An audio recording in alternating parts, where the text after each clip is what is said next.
नमस्कार साथियों, सभी को वेरी गुड मॉर्निंग। आज मैं 69 शिक्षक भर्ती की जो कल सुनवाई है 28 नवंबर को, उसके बारे में कुछ महत्वपूर्ण सूचनाएं आपको दूंगा।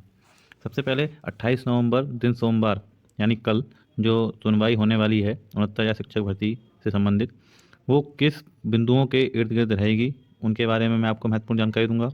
उसके बाद 6800 की जो लिस्ट को चैलेंज किया गया है कोर्ट में, उसके बारे में मैं आपसे कुछ महत्वपूर्ण जानकारी दूंगा। और डबल रिजर्वेशन की जो बात कही जा रही है 69 शिक्षक भर्ती में, उसके बारे में महत्वपूर्ण जानकारियाँ दूंगा। सबसे पहले इस वीडियो को आप अधिक से अधिक ग्रुपों में शेयर कर दें, जिससे कि ये महत्वपूर्ण जानकारी सभी साथियों तक आसानी से पहुंच सके। ठीक है, तो 28 नवंबर यानी कल जो 69 शिक्षक भर्ती का मामला 13/156 है, वो माननीय जस्टिस ओम प्रकाश शुक्ला जी की बेंच में कोर्ट नंबर 28 में एडिशनल में सीरियल नंबर 1 पे लगा हुआ है। ठीक है, और जिसकी सुनवाई माना जा रहा है कि दोपहर 3 बजे से इसकी सुनवाई होने की संभावना है। 3 का मतलब 3 सवा 3 के आसपास सुनवाई जो है शुरू हो जाएगी।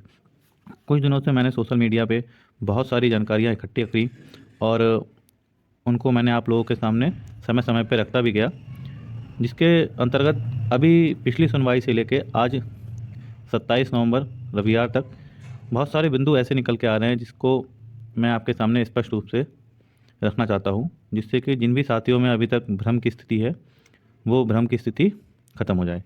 सबसे पहला बिंदु जो है 6800 लिस्ट के बारे में है कि 6800 जो लिस्ट है वो सरकार ने यह मानते हुए जारी करी कि 69,000 शिक्षक भर्ती में आरक्षण संबंधी जो भी विसंगतियाँ हुई हैं उसमें 6800 ओबीसी एससी छात्रों का अहित हुआ है और 6800 की एक सूची उनने जारी कर दी।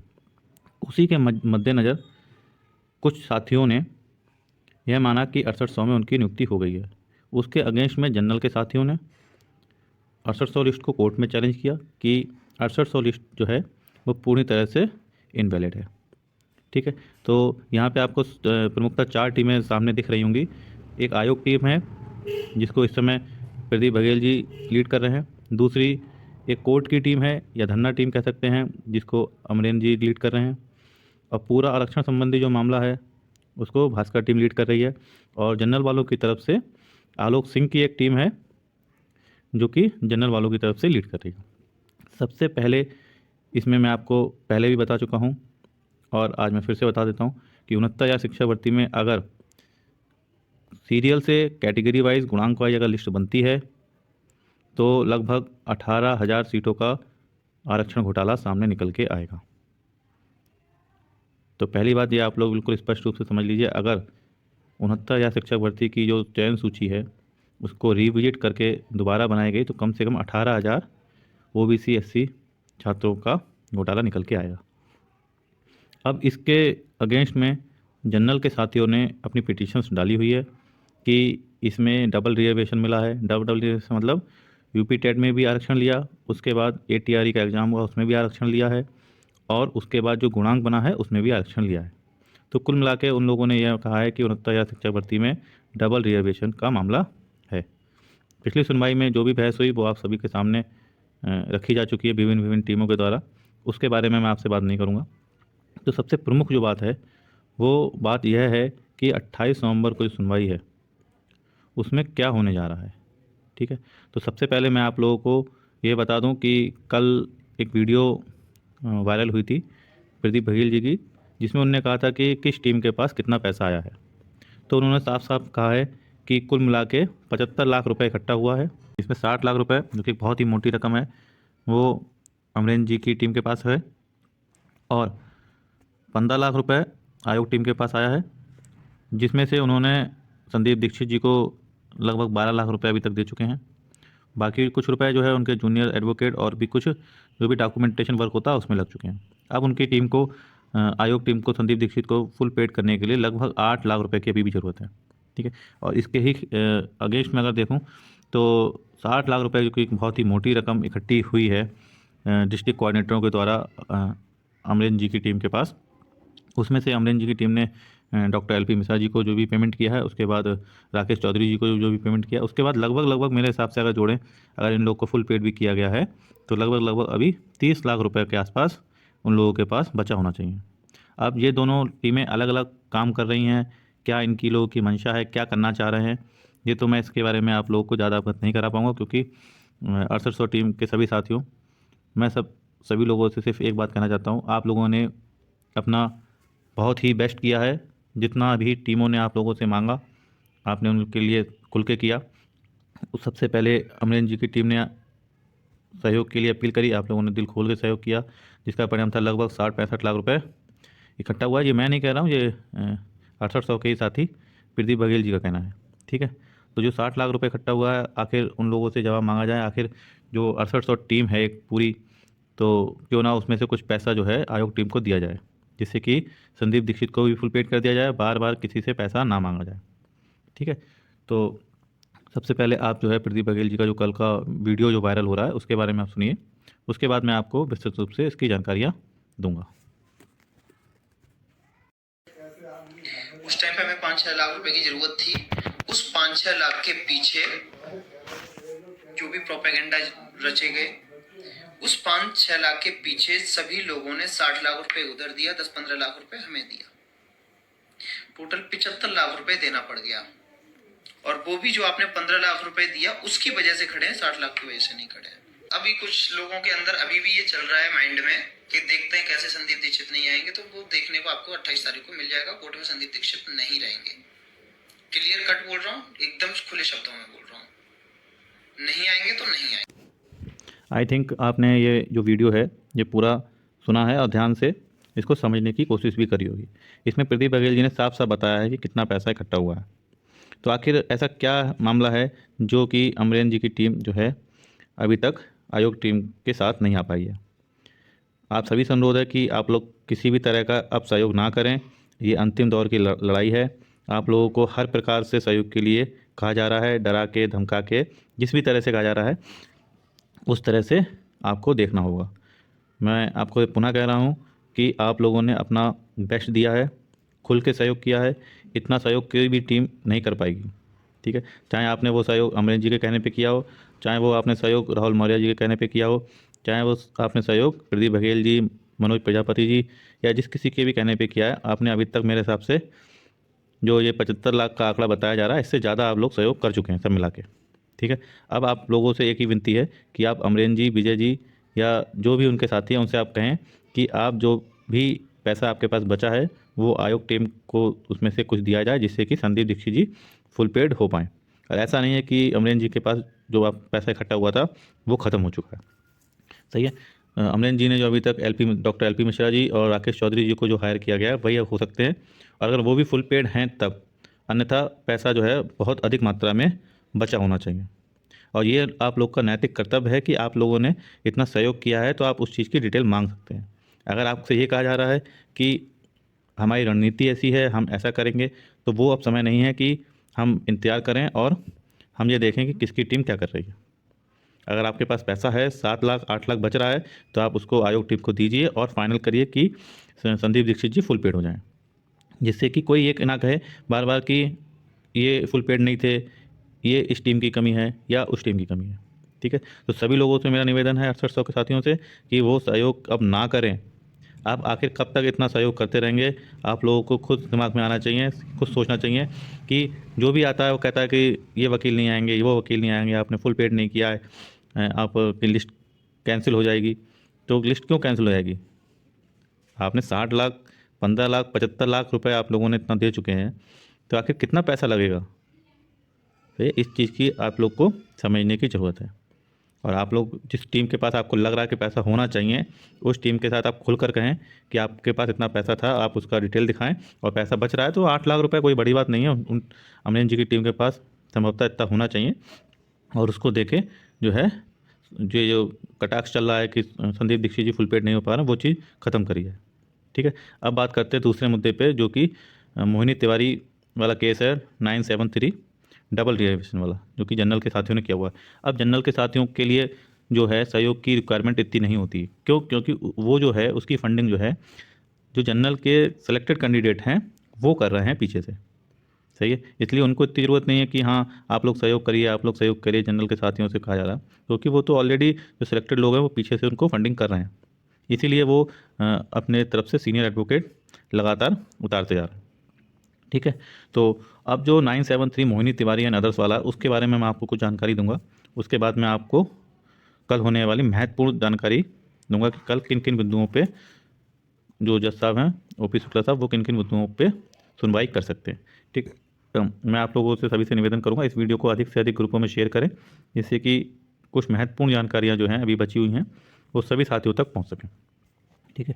ये आप एक मैटर देख पा रहे हो 973/2022 जो है, ये मोहिनी तिवारी एंड अदर्स का है। 28 नवंबर को ये कोर्ट नंबर 28 में ओपी शुक्ला जी की बेंच में लगा हुआ है। ठीक है। यहाँ पे अगर आप देख पा रहे हैं तो पिटिशनर्स हैं मोहिनी तिवारी एंड 29 अदर्स, और रेस्पोंडेंट में आप देखिए बहुत ध्यान से, आप लोग यहाँ से भी बहुत सारी चीज़ें क्लियर कर पाएंगे। आखिर ये मैटर आप ही लोगों को डिसाइड करना है, आप ही लोगों ने सहयोग किया है, आप ही लोग अपनी टीम से कहें कि जो भी बात है वो इस तरह से रखनी है कोर्ट में। ये नहीं कि आपके लीडर्स जो कह रहे हैं आप उसको फॉलो अप, सहयोग आपने किया है और आप ही की जिम्मेदारी बनती है कि इस मैटर को किस तरह से निपटाना है। तो इस वाले केस में देखिए रिस्पोंडेंट है state of UP, principal secretary basic education Lucknow and 13 others. दूसरे नंबर पे महेंद्र पाल लिखे हुए हैं। इसका मतलब महेंद्र पाल की याचिका जो है इसमें रेस्पोंडेंट के रूप में काम कर रही है।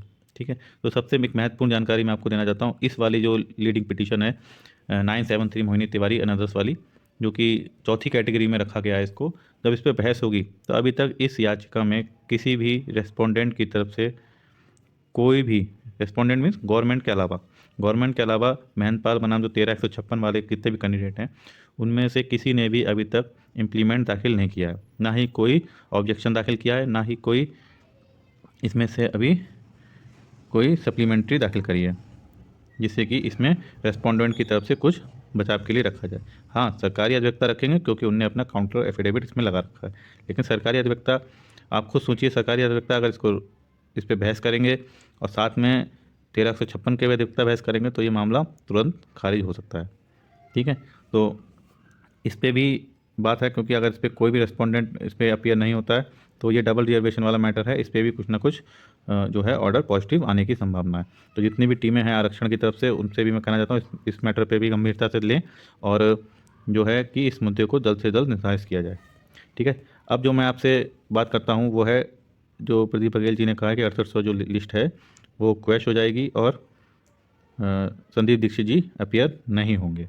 इस बात पे मैं आपको बिल्कुल स्पष्ट रूप से कह देता हूँ, चाहे आप नोट कर लीजिए, चाहे आप कैसे भी इसको आप समझने की कोशिश करें। देखिए, ये आरक्षण संबंधी मामला है, इसमें कोई भी जज एक तरफा फैसला नहीं दे सकता। अगर कोई भी जज एक तरफा फैसला देगा, अर्थात मान लीजिए कि जैसे संदीप दीक्षित जी कह रहे थे कि सरकार ने माना है कि 6800 सीटों का घोटाला हुआ है, तो सरकार ने 6800 सीटें दे दी और आप इस पर जो है ऑर्डर दे दीजिए कि 6800 लोगों को नियुक्ति दी जाए। तो इसके अपोज में वकील हैं, कौन से वकील हैं? भारती पटेल के एडवोकेट हैं और जनरल वाले मोहिनी तिवारी तरफ से अमरेंद्र नाथ त्रिपाठी जी हैं, आशीष जी हैं, ये लोग इसका अपोज करेंगे। तो आप जो हैं 6800 लिस्ट को इतनी आसानी से निकाल के नहीं करा पाएंगे। उसका सिर्फ एक ही रास्ता है, इस पूरे मैटर का निस्तारण किया जाए, और उस पूरे मैटर का निस्तारण सिर्फ एक ही तरीके से हो सकता है, वो ये है कि पहला, पूरी लिस्ट को क्वेश करते हुए दोबारा से लिस्ट को रिविजिट करें, कैटेगरी गुणांक वाइज लिस्ट बनाएं, जितने कैंडिडेट आ रहे हैं उनको लिया जाए और उसके अलावा जो बाहर निकल रहे हैं उनको बाहर किया जाए। अब बाहर करने की बात आती है तो सरकार ने अभी तक किसी भी सुनवाई में, इतनी लंबी सुनवाइयाँ चली हैं, किसी भी सुनवाई में अभी तक ये नहीं कहा कि हम इतने जो इलीगल कैंडिडेट हैं उनको हम बाहर करने जा रहे हैं। ठीक है। तो पहली बात तो कि जो लिस्ट है 69,000 की वो रिविजिट नहीं होगी, ना ही वो क्वैश होगी। ठीक है। अब दूसरी बात करते हैं इसमें डबल रिजर्वेशन की जो बात कर रहे हैं। तो पिछली सुनवाई में भसीन साहब ने भी अपने सारे मुद्दे और जितने भी एडवर्टाइजमेंट या जियो थे सबको उन्होंने डिक्लेयर कर दिया कि ये जो है ATRA UPTT ये एक एलिजिबिलिटी टेस्ट है। तो ये मामला भी मेरे हिसाब से निपट जाएगा, लेकिन उसके लिए जो है आरक्षण संबंधी जितने भी एडवोकेट है सबको एक साथ बोलना पड़ेगा और एक साथ खुले मंच पे आके इस चीज़ का विरोध करेंगे, तो जज साहब जो हैं जो डबल रिजर्वेशन वाला मुद्दा है ये स्वतः ही खत्म हो जाएगा। तो कुल मिला के अगर डबल रिजर्वेशन वाला मोहिनी तिवारी और नौविन सिंह वाला जो मुद्दा है वो अगर डिस्पोज ऑफ हो जाता है तो ये मामला आप समझ लीजिए एक ही सुनवाई में ख़त्म हो जाएगा। अगर मोहिनी तिवारी और डबल रिजर्वेशन वाला मुद्दा ख़त्म हो जाता है उसके बाद सिर्फ एक ही मुद्दा बचता है कि 13/156 में 2 भाग हो गए। वो 2 भाग सरकार ने ही किए हैं कि अगर 6800 दें या पूरी 18,000 सीट दें। तो जब डबल रिजर्वेशन मामला ख़त्म हो गया उसके बाद अब बात बचती है कि 6800 या फिर 18,000। तो मैं सभी 6800 साथियों से कहना चाहता हूँ कि आपकी कोई भी लिस्ट कैंसिल नहीं होने जा रही है, ना ही क्वैश होगी। और जो लोग ये कह रहे हैं कि वकील साहब नहीं आएंगे तो लिस्ट आपकी रद्द हो सकती है, आप लोगों की कोई भी लिस्ट रद्द नहीं होने आ रही, क्योंकि वो लिस्ट सरकार ने ही निकाली है। सरकार उसको कैंसिल करके उसको रद्द नहीं कर सकती। बात करते हैं कि आखिर हो क्या सकता है अगर सभी आरक्षण के साथी एक साथ मिलकर अगर सभी आरक्षण वर्ग के साथी मिलकर उन अपने अधिवक्ताओं से मोहिनी तिवारी एंड अदर्स पर बहस कराएंगे तो जो डबल रिजर्वेशन वाला मुद्दा है वो स्वतः ही खत्म हो जाएगा। उसके बाद बचता है 13,156 का सिर्फ मामला। अब वो सरकार के ऊपर डिपेंड करेगा कि वो टोटल जितनी सीटों का घोटाला हुआ है उतनी सीटें दें, या फिर 6800 लिस्ट के साथ पिटिशनर एकोमोडेशन करते हुए इस मामले का निस्तारण किया जाए। और मैं आपको बिल्कुल खुले मन से ये बता देता हूँ कि अगर डबल रिजर्वेशन वाला मामला निस्तारित होता है उसके बाद सरकार खुद ही 6800 प्लस पिटिशनर एकोमोडेशन के लिए मजबूर हो जाएगी, क्योंकि उसके अलावा उसके पास कोई रास्ता नहीं बचेगा। ठीक है, खाली 6800 दे के वो इस मामले से नहीं बच पाएगी, चाहे कैसा भी जज हो, चाहे कितनी भी अच्छी बेंच क्यों ना हो। ठीक है, तो मैं आप सभी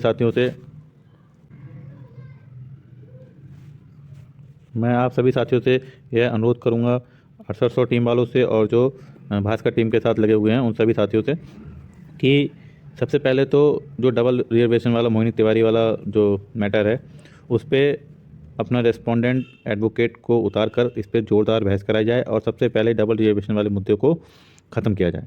उसके बाद मुद्दा बचता है 13,156 मतलब आरक्षण संबंधी जो भी मामला है, उसमें अब सरकार के ऊपर रहता है कि वो टोटल 18,000 सीटें देगी या 6800 के साथ पिटिशनर एकोमोडेशन देगी। सबसे स्पष्ट रूप से मैं आपको बता दूं, 6800 में बहुत सारे ऐसे पिटिशनर्स हैं जो ऑलरेडी 6800 की लिस्ट में आ चुके हैं। तो सरकार के पास अंत में सिर्फ एक ही रास्ता बचता है, वो है 6800 प्लस पिटिशनर एकोमोडेशन। तो 6800 साथियों से मैं खुले दिल से कहना चाहता हूँ कि आप लोगों की कोई भी लिस्ट क्वैश नहीं होने जा रही है, क्योंकि वो लिस्ट सरकार ने ही निकाली है, सरकार उस लिस्ट को खुद ही क्वैश नहीं कर सकती। ठीक है, इसलिए जो भी साथी ये समझ रहे हैं कि संदीप दीक्षित जी नहीं आएंगे और उनकी वजह से लिस्ट क्वैश हो जाएगी, तो ऐसा बिल्कुल नहीं होने जा रहा है। ठीक है, ये आप लोग बिल्कुल स्पष्ट रूप से समझ लीजिए। 13,156 मामला में जो भास्कर जी की टीम लगी हुई है वो ये नहीं कह रही है कि पिटिशनर एकोमोडेशन दीजिए। उनका मानना ये है, या उनके एडवोकेट्स का मानना ये है कि जितना भी 27-21 का % का आरक्षण मिलना चाहिए उतना नहीं मिला है, आप उतना रिजर्वेशन पूरा करो। अगर सरकार पूरा रिजर्वेशन देती है तो 6800 लिस्ट वैलिड रहेगी, हमेशा रहेगी, और उसको कोई बाहर नहीं कर सकता। उसके बाद जितने भी कैंडिडेट आएंगे वो एक्स्ट्रा आएंगे।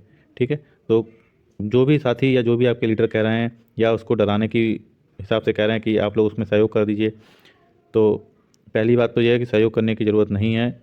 आयोग टीम को आप लोग सभी लोग, क्योंकि आप लोग अगर 2-2 हज़ार रुपये भी सहयोग करेंगे तो काम तो हो जाएगा, लेकिन आप लोग ऑलरेडी बहुत सहयोग कर चुके हैं, और जो कि ऐसा नहीं कि पैसा ख़त्म हो चुका है, वो पैसा सब है खाते में।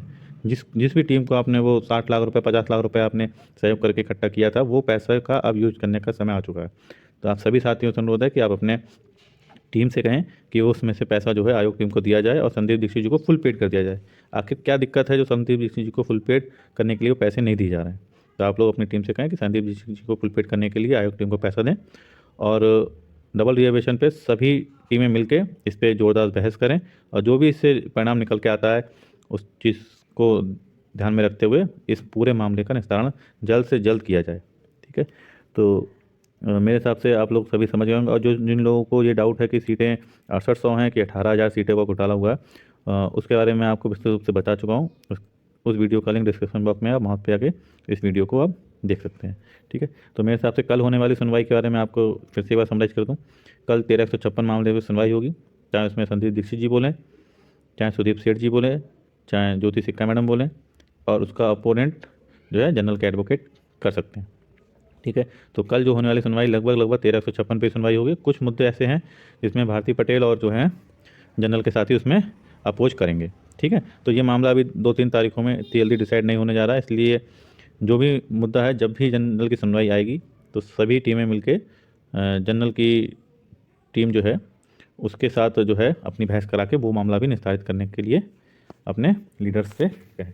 ठीक है, तो अंत में सभी लोगों साथियों से कहना चाहता हूँ, नए साल पे आप लोगों को बहुत बड़ी खुशखबरी मिलने जा रही है, चाहे वो 800 साथियों को हो, चाहे वो पिटिशनर एकोमोडेशन की बात हो, या फिर दोनों एक साथ। ठीक है, और मेरे साथ साथ सभी लोग समझदार हैं, आप सब लोग समझ जाएंगे कि मेरा इशारा क्या कहने का है। ठीक है, धन्यवाद।